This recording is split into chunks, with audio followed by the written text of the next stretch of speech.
দেখো বন্ধুরা, আজকে রান্না করছি। কি রান্না করছি? ভাত দিয়া দিছি, লেবু দিয়া দিছি, স্যালাডের লিগা দিয়া দিছি। আজকে শসা নাই ঘরে, টমেটো দিয়া দিছি স্যালাডের লিগা, আর দিয়া দিছি পেঁয়াজ, পটল ভাজা, ফুলকপির বড়া, এটা হইলো মূলার ভাজা, ছোটো ছোটো করে মূলা ভাজা করছি। ডাইল দিয়া দিছি, দেখো ডাইল রান্না করছি।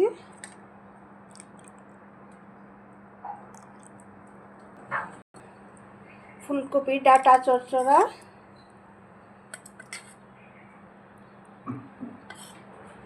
মুরগির মাংস, লাল লাল ঝোল। দেখো কালী পূজার স্পেশাল খানি আমরা আজকে। দেখো ভালো লাগলে লাইক কমেন্ট শেয়ার করিও। ধন্যবাদ, ভালো থাকো।